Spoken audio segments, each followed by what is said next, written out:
Okay. Good afternoon and welcome to the third annual Ignite Political Forum. My name is Samantha Luhn and I am the government teacher for the 9th graders in the College of Biomedical Sciences. And today they have developed some questions that they would like to ask to the two candidates that are running for Kentucky State Senate District 20. And thank you both so much for being here today. We have Jay Williams and Teresa Barton. And before you hear from our students, we would love to hear you introduce yourselves. So, Mr. Williams, if you'd like to go first, thank you. Great. Hey, I'd like to thank everybody at Ignite for having us here. This is a great opportunity. I appreciate you guys and your questions and what you're about to ask us. Thank you for participating in the political system. It's very important that you get to know each one of us and where we stand in your community at large. So, first thing you need to know about me is my name is actually spelled G-E-X. Okay, there's Ed Jay was the first police chief of Florence, which is a city not too long ago. Jay's Landing is where the Markland Dam crosses the Ohio River.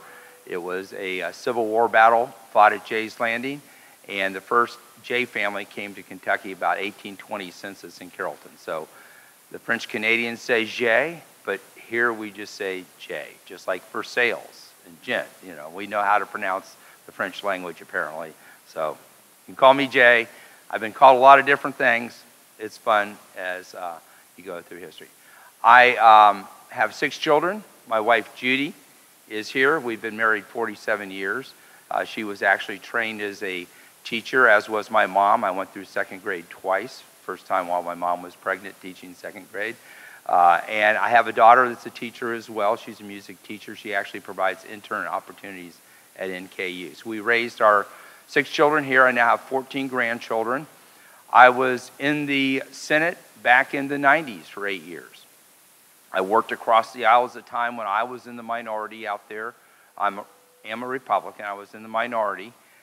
Started out with 9, 12, 15, 18, and once we got up, we did a coalition government between Republicans and Democrats. And the last session I was in was 97, 98. I was sort of the parliamentarian, ran by my rules, and the thing was everybody's bill's going to come to the floor. You wrote a bill, you want it to be heard, that bill was going to come to the floor. It was going to come out of committee. So we got along back then. We got a lot of good bills out. So I've got my experience. So I have the experience to go back January 3rd, day 1, to work. It took me about 4 years to really, the first 2 years, all I did is read the rules. I was in the minority, couldn't do anything else but read the rules. About year number 4, I started realizing what was going on, and by 6 or 8, you know, we were actually changing things and getting things happen. So it's a big learning curve when you're down there. We don't really learn about how legislatures work here. So I never thought I'd get back. They created this brand new district. When they every 10 years, they redistrict. And when they redistricted here, they created 30 Republican seats in the state, 7 Democrat seats, and 1 purple seat, which is this district, which is sort of leans Republican, but it's the only, I'd say probably the most competitive seat in the state. Very few other competitive Senate seats. So we're coming in and having a race here, and this is a real competitive seat. So they kept calling me and said you should come back in, and the reason I got back in is because of how tough things have gotten. Back when I was in before, Kentucky had the lowest electric cost in the nation. Our energy prices, east of the Mississippi, 2nd or 3rd in the nation. So our energy costs were really good. We had a surplus in our electric grid that would provide, we sold to other people. It was a great thing back then. Had a boom in the economy. And recently, the last couple of years, it went down. We're now about number 20 in our cost for power. Our economy has flatlined. So I want my kids and grandkids to continue to live in Kentucky. And so I'm looking forward to creating jobs, economic development, get Kentucky back being a producer of energy. We've got great natural resources. You guys are probably our greatest natural resources, our people. And I'm looking forward to providing you the opportunities for you and your families to not have to go somewhere else to one of the coasts, but rather to have a job and have a career and do something you love right here in Kentucky. So. I didn't see a sign. I didn't know how long I was going. Go ahead. Okay. Well. Okay. Okay. Well, good afternoon. I'm Teresa Barton, and as Jay said, this is a new district. So I want to just tell you a little bit about me, who I am, where I came from. I'm a lifelong Franklin County resident, and I think all of you guys know that's the capital. So I'll be right there at home with the Senate. I was raised with two brothers, and we were raised in a very modest family home. My dad was a union tool and die maker, my mom a waitress, and I worked my way really hard through school. So I respect where you guys are right now in your life as freshmen. There's a lot going on with you and a big future ahead of you. So living there my entire life, I probably not a great thing to share with students, but I was a teen parent. I just want to tell you guys, it's not easy. I don't recommend it, but I've had a good life. I've had a wonderful life. A non-traditional student. It took me 13 and a half years to get through college, but I worked every day that I did that. When I worked my way through Kentucky State University there in my hometown. I don't mean to not talk to you guys as well. So trying to work full-time in the private sector, and then I started in state government in the early 80s. I had the opportunity to work in higher education, and it was a blessing to be able to get into a position where I had benefits, I could help care for my son, and really made a big difference in my life. And I had a lot of mentors, a lot of supporters along the way, so I can certainly say I didn't do anything by myself.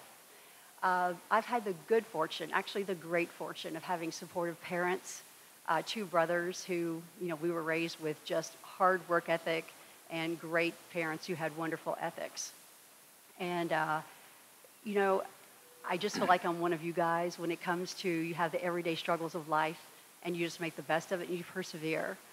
So after I graduated college, continued to work in state government, and then I had an opportunity to serve as the Deputy County Judge Executive. I was hired in the administration and county government, and I had the fortune, or unfortune, I guess, of helping some folks through some natural disasters. It was a tough time for folks, but I felt like I was the right person to help them. And then the opportunity came for me to run for County Judge Executive. And I'm sure many of you are familiar with the Office of Judge Executive. It's really closest to the people. It's what makes the difference when it comes to serving. And I got to serve 2 terms, and I was very honored to do that in my hometown, where I grew up, where I knew everyone, basically. Then Governor Fletcher, a Republican. I've been a lifelong Democrat, a moderate Democrat, if you will, conservative. Governor Fletcher asked me to serve in his administration in the Office of Drug Control Policy. I worked there for a couple years, then I was elevated to the Deputy Secretary of the Justice and Public Safety Cabinet. And that includes 8,000 employees, many of them sworn officers, corrections, juvenile justice, Kentucky State Police. So I supervise all those agencies. I've just had the wonderful fortune, really, in my life of working hard and actually being able to accomplish something. And I hope each of you will, because when I look at what you're doing in this school, it's amazing. You should be so proud and honored that you're here. With that, the last 14 years, I've served in the private sector. I work in the energy efficiency industry, and we do performance contracting, facility improvements. So that's who I am in a nutshell. I probably went a little long as well, but I thought you needed to kind of hear my history and how I got here. So thank you so much, Ms. Lang, Mr. Smith, everyone here at Ignite for this opportunity. Appreciate it.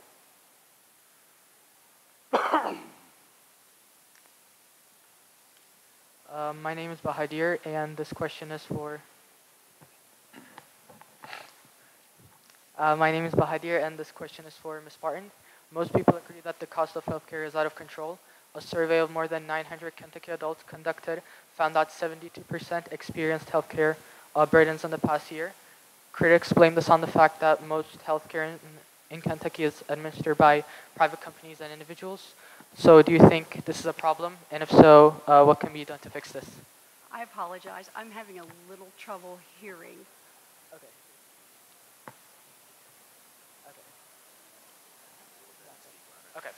Okay. Most people agree that the cost of healthcare is out of control. A survey of more than 900 Kentucky adults conducted found that 72% experienced healthcare burdens in the past year. Critics blame this on the fact that healthcare in the U.S. is administered by private companies and individuals. Do you believe that this is a problem? And if so, what can be done to fix this? Okay, I apologize. I think I heard both of it. It's about healthcare. Yeah. okay, and it's about the lack of health care and availability. I couldn't hear your The cost statistic. of I'm so healthcare. sorry. There's It's some fine. disconnect here. Maybe it's my hearing. Yeah, the healthcare is privatized in the U.S. It's administered by private companies and individuals. So the costs are out of control. Do you believe that this is a problem? And what can be done to fix this? Okay, I would agree. Healthcare is a huge challenge right now.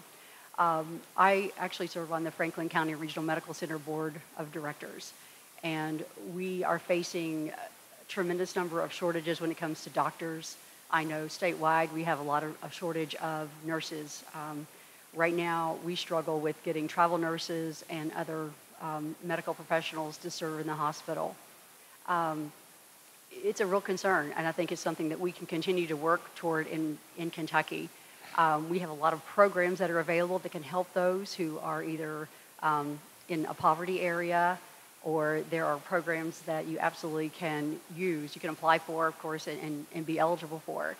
The cost of prescriptions is through the roof as well. Some of those are federal containment issues, but from it comes to the medical side, you know, I think that there are options, there are programs available, especially for those who fit into the certain categories when it comes to income or wealth or ability. I'm a big fan of public health. Public health has been something that I've been involved with off and on my entire life. I served as chair of the Board of Health, and I know that the resources they have with the benefits that they have at the health department, they can also help a lot of folks if they just know where to go get them. So to me, those are some issues that we can look at. When it comes to health insurance, I think through the pandemic, there's an influx of money. And I know that it helped lower the cost, thank you, for the premiums themselves, or it was free. So I hope that we can continue with some level of Medicaid, or Medicare, I guess, when it comes to helping those who need more help in the medical field. But it's a serious issue. It's something that's very concerning to me. I hope that employers will step up and help as well when it comes to at least some partial coverage when it comes to their employees. So very good question. Thank you. Thank you. Great. Thank you very much for the question. Yeah, so healthcare, really, there's three components: access, quality, and cost. Okay, so we have to improve all of those.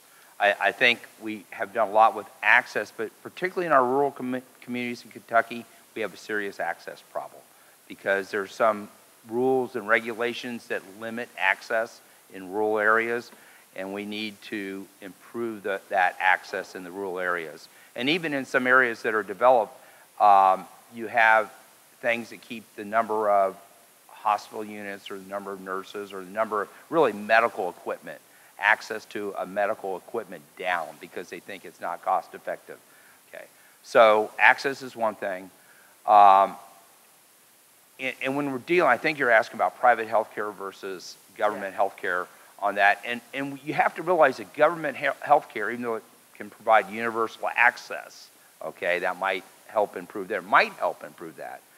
You don't also, you've got quality and cost. It isn't necessarily the least costly as a whole to the system. One example is the VA system.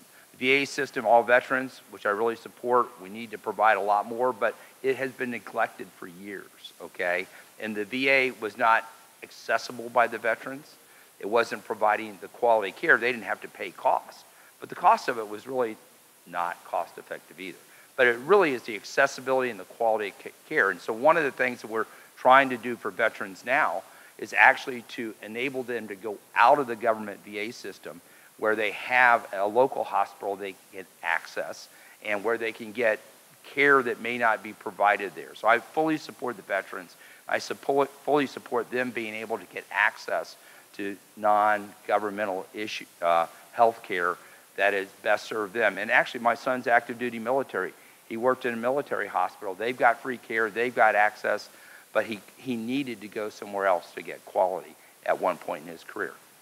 So it's not a simple question. But competition and choices is how we have built the American system that we have. Thank you. Okay.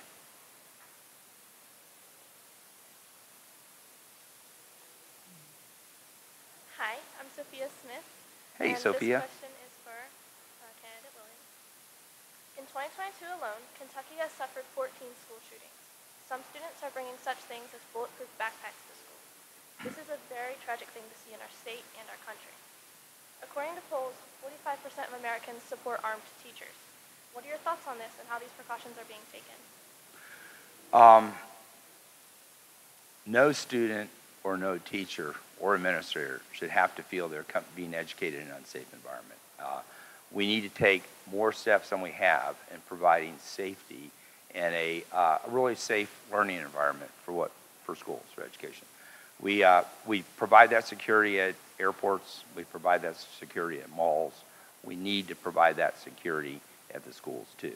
One of the things that I think Kentucky has taken a step is actually leading the nation as school resource officers, is that they are moving so that you can have a resource officer here to provide an enhanced level of security. I know you have security procedures that you're working with as well, but so you can get to know the police, and the police are your friends, and be helpful and be able to, they're not just providing security, they're providing an open line of communication. So hopefully some of the problems can be resolved by talking to them before they even happen. And so that relationship between the police and the people here, that you can develop that, they're your friend. And I am endorsed by the FOP, the police, so I fully support the police. And I think they are a great resource that we need to really make more of a friend and have a presence in these schools so people will feel safer. I believe that, quite frankly, training and learning to respect and not fear a weapon is the key. And so if a school and a teacher wanted to be armed, and that was part of the security plan, working together with the police for the school, I have no objections to that. I think that is a good thing. And usually somebody on site is going to stop something bad faster than people coming in from the outside. So I fully support. And we have a lot of veterans and a lot of retired policemen that are teaching too and in the school. So they're fully trained, fully equipped to protect you. Thank you. See my time. Okay. Well, that is a good question. When I was judge executive, I was one of the first actually in the state. It was between 99 and the 2000 school year. We actually instituted the first school resource officers in our area. And I was part of that collaboration. And that is something that I'm very good at, is trying to find those resources and the folks to work together. Working in the Justice Cabinet, state police, we had a strong sheriff's office as well in our county. I think leaving that law enforcement side to the law enforcement, to the professionals who know what they're doing. I personally have a concealed carry, but I don't believe that I'm qualified to serve in that role. And that's much like teachers. I feel like that's a burden that they shouldn't have to bear. Something that I think is extremely important to know, I talked with some school resource officers yesterday. I was at a conference for a few hours yesterday, and I had an opportunity to talk about the number of vacancies. In 2019, they passed a Senate bill, I believe it was Senate Bill 1 at the time, that called for a variety of things when it came to school shootings, school safety, and other measures that could be taken. I've worked with John Akers at the Center for School Safety and trying to understand better about what they're doing to fortify schools to help keep you safe. But yesterday, something I found out was quite alarming to me is of the 600 SRO positions in the Commonwealth, we have only 280 that have been filled. So I would like to propose a plan to possibly look at retired officers, to look at veterans. My son is a military veteran. He fought in Afghanistan. Big military family as well. But I would like to see former veteran or former military, law enforcement, retired officers. We have a lot of retired officers, particularly in my area, state police, and have them come back into the schools and help with not only the programs, but also making sure that the system is in place to keep you safe. Thank you. Thanks. Thank you.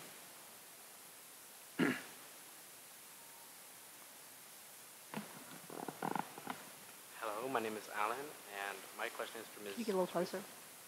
My question is for Ms. Teresa Barton. Yes. Kentucky is a state with increasing amounts of poverty. Around 1 in 5 people make under $25,000 annually with a family of 4. Of the 25% of jobs are paid below the poverty level. What do you believe will best help people in Kentucky come out of poverty? How long will your plan take to show a major difference in statistics? That's really, it's just a hard thing when you talk about poverty. I actually look at the profile of your students here, and surprisingly, there were more that were in compromised positions than I would realize. And I think everyone across the Commonwealth, we're having issues with, just making sure that children don't go hungry, making sure that they have safety and security, making sure that they have affordable housing, looking at families to find out what kind of assets and savings they have. This pandemic, I think, has brought even more to the forefront. We've had a huge influx of money coming in, and that's helped a little bit with stability, I think, when it comes to families. But when you look at the poverty issue, sometimes it goes back for generations. I'm proud to say that my family, we were raised in the foothills of eastern Kentucky. My parents had the internal drive and motivation to get us to central Kentucky before I was born. And I was raised in Frankfort, so therefore we had more opportunity. My dad had a job waiting for him. Right now, it appears from all the statistics when it comes to jobs, and I know poverty is a big part of having the stability in a position, but for every 100 openings, we have 50 folks who are lining up to work. That's just not nearly enough.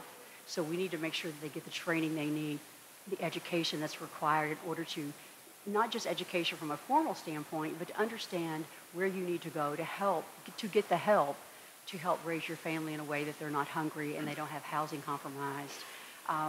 We have a lot of programs, I think, that we can really reach out. Churches do a fabulous job. My church does so much when it comes to helping those who are in need. And I would like to see that work as a full collaboration to help get those who have the need to help them get out of that. Thank you very much for the question. Great question. Economic development is the beginning of it, so you have the jobs. But in order to have somebody fill that jobs, it's education. Okay, I think we got to start back at education, and the schools are doing a great job of bringing kids in, making sure that they have food, shelter, these things on that. And so that has been a good delivery mechanism for that. The response we have to a lot of the poverty situations, from the natural disasters, the hard things, overcoming that. But I think one of the things is, if we just look to government that doesn't actually provide the full benefit or what people need. A lot of what people need to get out of poverty is that family that surrounds them or their friends that surround them. And we need, as a community, we need not to just take our neighbor who's in poverty and say the government's going to take care of them. I'd say, I'm going to take care of them. I'm going to help them. My family, we had growing up, my dad adopted a kid whose father had died. Single family, hard to make it. And he made sure he went to all the school events, got an opportunity to go to college, that sort of thing. Another neighbor, we provided a wedding for her when she got married. That's the kind of things, lots of times we look at the government and think that's the solution, but a lot of the time it's love from their friends and their neighbors as well that we need to really emphasize. And so I think there's a lot of, you mentioned the churches, I think the churches are doing a lot. You can work with the church, that's essential, but also just open your eyes, see who's around you, and reaching out and help you. My daughter takes in a child so the mom can deal with the casualties of her life as it goes back and forth. And it's not through the system. She's trying to keep that child out of the system. And by taking care of them before they get in, it helps the mom and it helps the child. So I would say, open your eyes, look around you. The best help is going to come from the neighbors.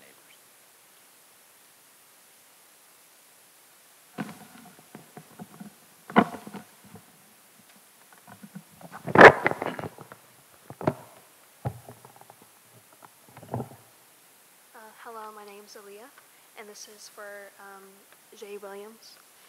In reference to teaching about slavery, the Teaching American Principles Act says this, quote, defining racial disparities solely on the legacy of the institution is destructive to the unification of our nation, end quote. Given that the United States of America was built upon the colonization of indigenous people and the enslavement of black people, the oppression of these groups allowed the colonies to sustain themselves enough to fight the British and win independence. Therefore, house teaching about of racial injustice contrary to teaching about the foundational aspects of this country, given that it was an integral part of how it was created. So I believe that we need to teach about the good and the bad in our history. We have good. All of us have sinned and fallen short of the glory of God. We've all got problems. As good as we think we are today, I think the next generations will find the biases that we have. And so there's a lot of horrific things that have been done man to man throughout all history. So we need to teach that, and we need to teach the good, that we had a struggle, and we have gone. So teaching all of history and letting the students today be aware of that history, because we don't want to repeat it, but also not be bound by that history. Okay, America is unique in the world in that we have a lot of diverse ethnic and racial groups here. Back where they come from, there's a lot of strife. We have had problems in the past, but we have made a lot of strides, particularly in the last 50 years, to work together as a people. We probably have a lot of cohesion. Diversity is our strength. It is our diversity that makes us the greatest nation in the world, is what I believe. And we need to work together, one to the other, and not look at all these differences in appearance or ability, but look at the spirit of the person and not indiscrimination. So we're working on that. I don't think we're perfect now. I think we will go to the future. We will get better. We have lots of room to improvement. But I think it is our diversity that makes us a great nation, and our embracing of these differences and working together as individuals, one to the other, that we respect each and every individual, regardless of where they came from or what they believe. That's what we need to do. Thanks. You know, these are tough issues sometimes. When you look at this past session and you look at Senate Bill 1, that might be some of where you're kind of going on, you know, what's being taught in schools. I personally don't really think that the General Assembly should be setting curriculum. To me, I believe that we have teachers, we have scholars, we have historians, and they have studied the history of the United States, the history of not only just America, but the world. And I think that you need to learn. You need to learn the raw truth about what's happened in our country, so we don't repeat it, so we do understand where our roots are, how we got where we are today. We are a welcoming nation, and you know, I would hope that everyone would feel welcome who learns here at every school. So for the General Assembly to try to set curriculum, it troubles me a bit coming from just a public school system myself. We had tremendous teachers who took great interest in us, and they made sure we understood the history of not just the nation, but the Commonwealth, you know, how we got to where we are today. So I do hope that we will leave it to the teachers, the professors, the scholars, and the historians. Thank you.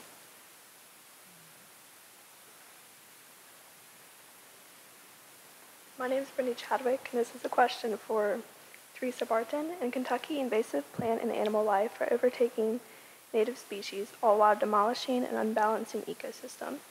Almost 700 endangered and threatened species exist right here in our state, along with polluted waterways filled with trash and other microplastics. What are you going to do to help Kentucky communities and ecosystems return to healthy environments for all life?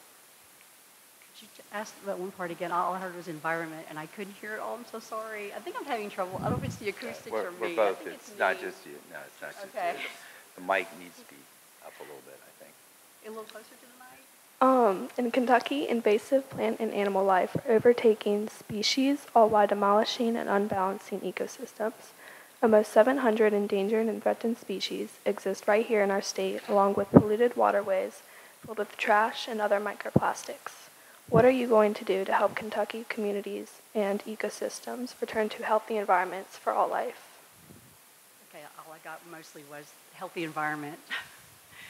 I'm so sorry. I'm just having a terrible time hearing, and I think it's me. It's the acoustics as well. Could you read it? Yeah. So I think the basics here are right. The issues with invasive plant and animal life.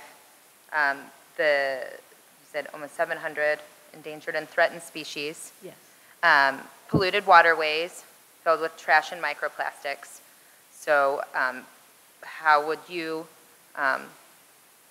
you going to help Kentucky communities and ecosystems return to healthy environments for all life? Okay, I thought I heard most of that, so my apologies. It's a phenomenal question. I'm so sorry. Well, something that I've been involved in from the time I was probably in Girl Scouts, and it was cleanups. Even Franklin County, where I've lived, like I said, my entire life, we've made sure that our waterways were clean. We have more navigable waters in the Commonwealth than I guess most states. I think there are only one or two that may have more. We do need to make sure that we clean, we make people aware, we educate, because it is so critical to the future of our environment. I've been in the energy efficiency side for many years, so I'm looking at climate issues when it comes to energy efficiency and saving money and tax dollars. That also goes hand in hand with pollution. It goes hand in hand with our environment and making sure that we're, concentrating on doing the right thing for the future, because you guys, you're going to have to be part of this and carry us on forward. But we've done massive cleanups, everything from junk piles, which I know sounds ridiculous probably for you guys in Northern Kentucky. It's probably not something that you've experienced, but where we were in Franklin County, we've had a couple county areas that we've had to make sure that the trash, the debris, and things did not get in the waterway. Something we did was institute countywide trash pickup, countywide recycling. So there's really no excuse from the home standpoint that, you would dispose of anything improperly. So those are things that are very important to me as well. We have so many, this district is from the Kentucky River to the Ohio River. And it's extremely important that we make sure that all of that is safe, healthy, because not only is it it's our drinking water, it is recreation, it provides so many things for us. So the environment as a whole, to me, is extremely important.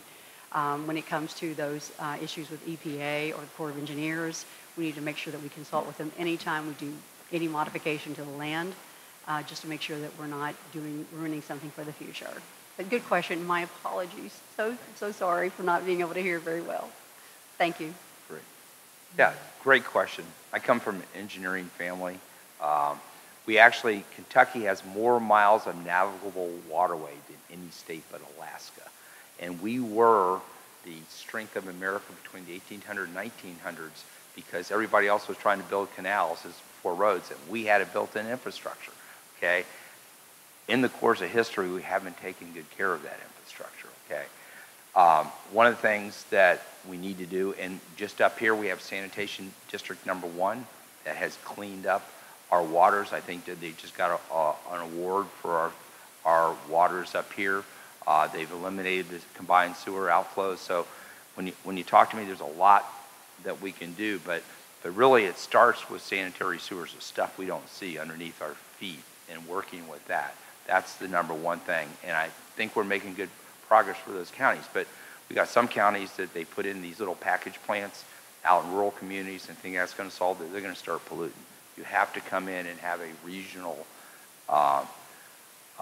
take to how you do your sanitary sewers, like they've done up here. They've done regional sanitary sewers because our streams aren't local to this county. Our streams are regional, so we got to work with the region. So I would support doing that more regional efforts to clean up our waterways. We're making headway. We still have a long way to go. And that starts with really supporting your sanitary sewer systems where we're developed. Upstream, this is a long topic. So we have a lot of stuff we need to do upstream with our rivers. We started 20, 30 years ago. We did waste collection here. That's where we started doing the counties from level doing that.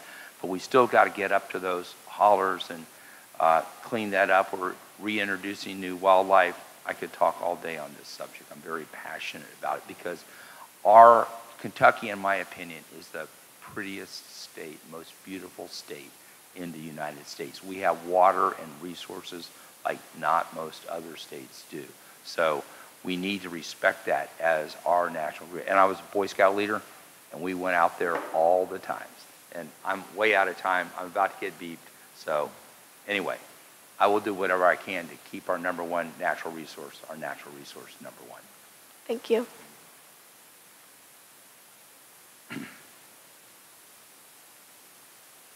Hello, I'm Lindy Barger. Many people have different views on what they believe public schools should be teaching. Sophisticated research from the CDC and UPenn outlines effective sex education, that it should be inclusive to LGBTQ youth, in-depth and ongoing. It should also explain and define consent, as well as the characteristics of healthy and unhealthy, romantic, platonic, and sexual relationships. Do you feel that Kentucky public schools should work better to implement these guidelines? Do you feel Kentucky public schools should teach sexual education? Quite frankly, there was a lawsuit back in the 90s implementing KIRA, made the General Assembly responsible for public education. They basically mentioned reading, writing, and arithmetic, okay? Once we are teaching those good, we can look at other stuff. So you got a STEAM here, science, technology, engineering, arts, and mathematics. These are the things that we should be teaching as our priority in our schools in Kentucky. You know, you're coming here, you have a lot of other interests, you're gonna learn as an adult about a lot of these other things. But if you can't read, and our reading has flatlined at all ages. If you aren't doing mathematics, that's the purpose of education. It's reading, writing, and arithmetic is what they used to say. I would say STEAM or STEM is what we say today. So science, technology, engineering, mathematics, the arts. My daughter's a music teacher. Okay, these are the things that the basic skills. We're teaching you basic skills to prepare you for your life. You got the rest of the life. You have a lifetime of learning, and a lot of that learning you have to do outside of this school. We provide what is basic curriculum for you and for your education.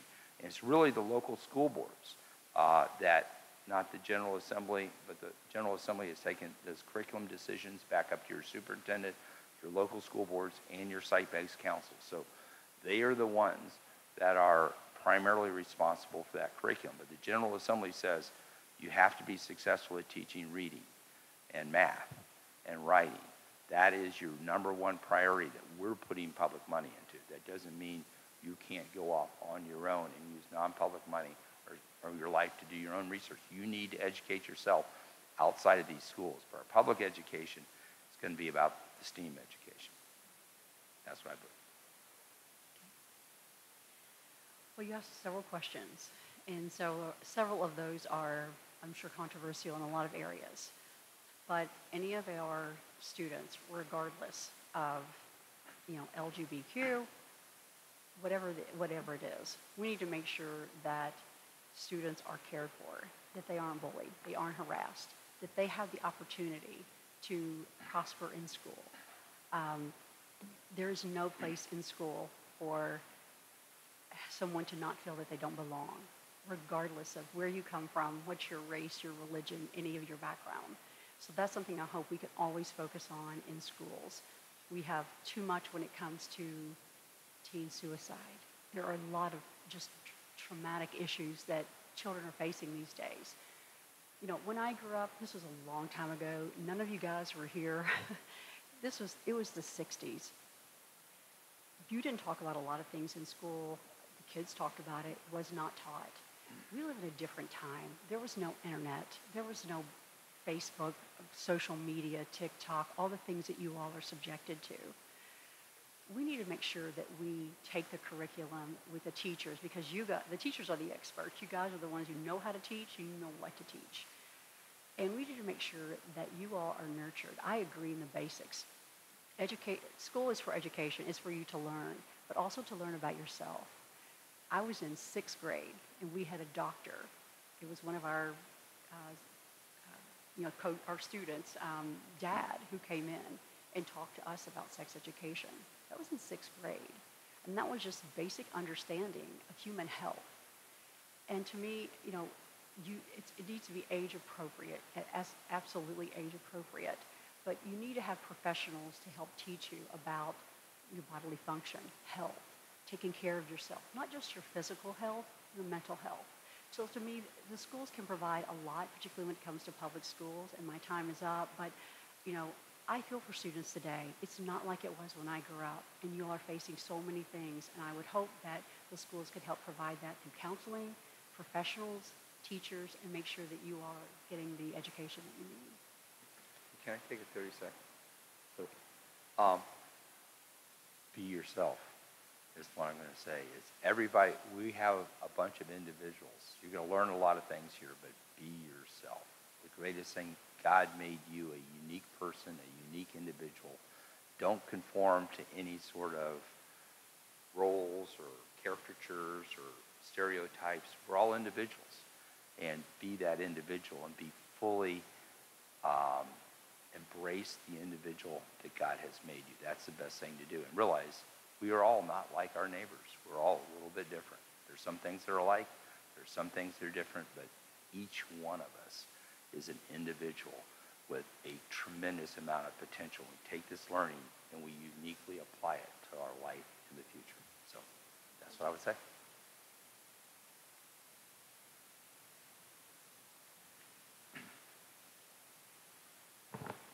My name is Madison, and this is a question for Teresa Barton.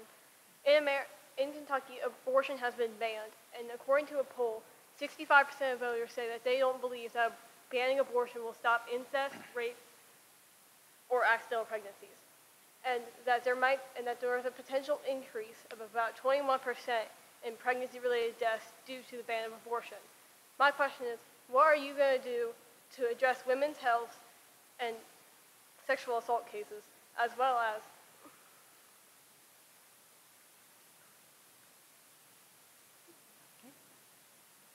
the unhappy population who want their abortion rights back? As you all know, that's a constitutional amendment, and I will be voting no personally.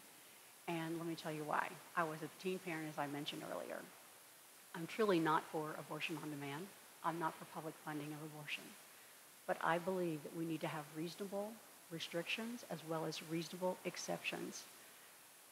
It's a tough thing right now for young ladies because the General Assembly and others are moving toward limiting your rights, limiting the opportunity to take care of your own personal health.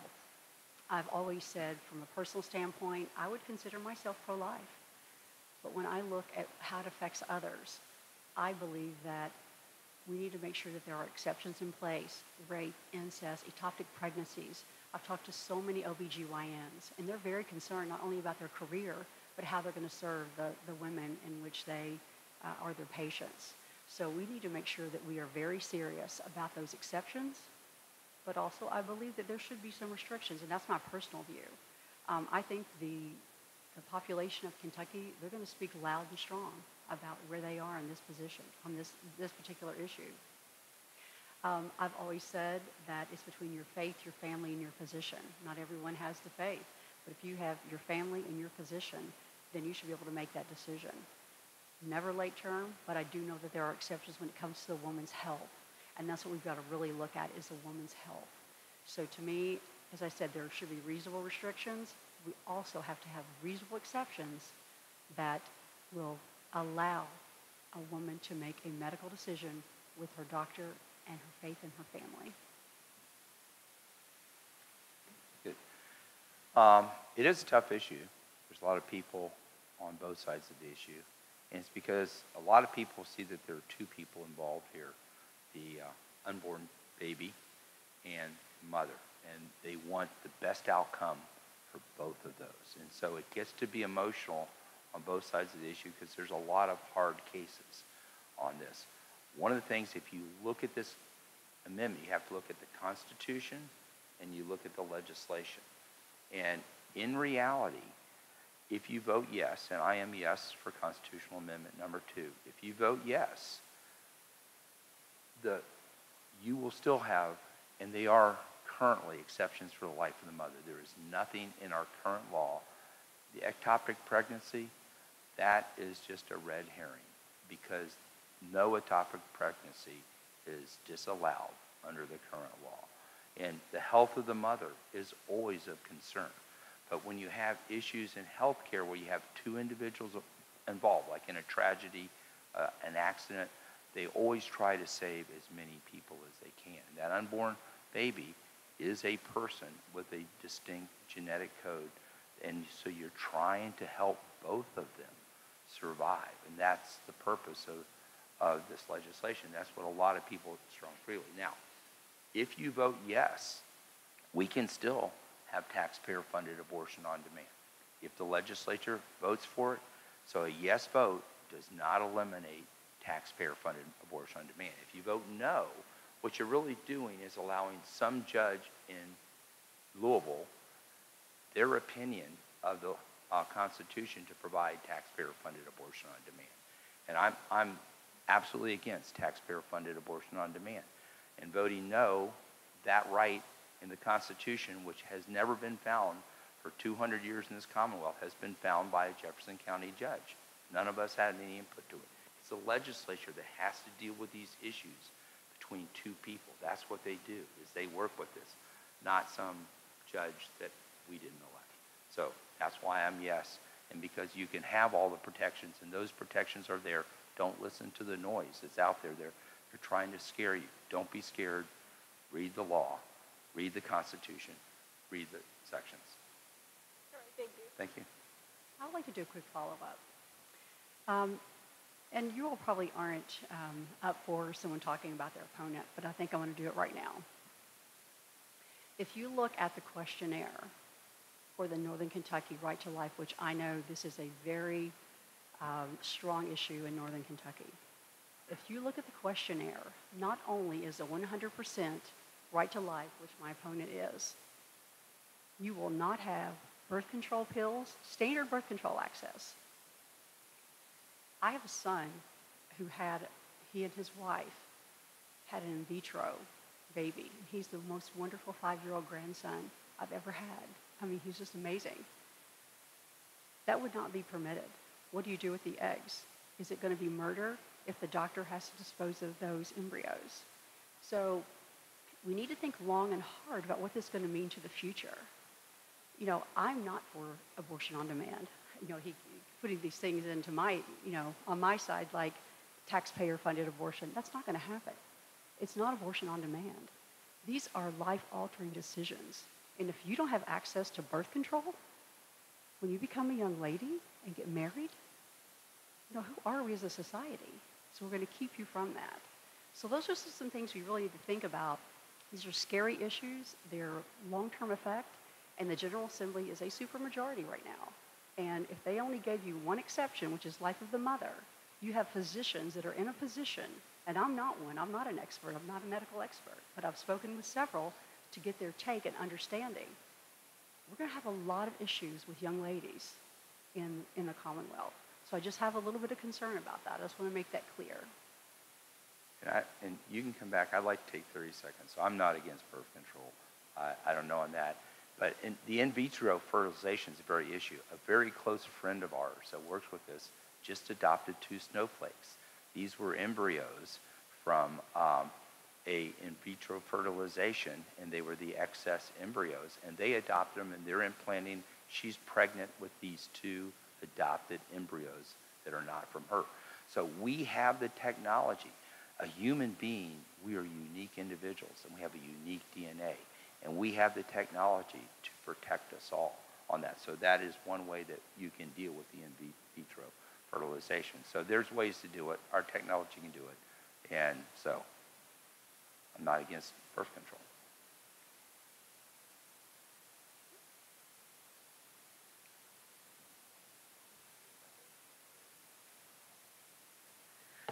Thank you both for being here today and answering our students' questions.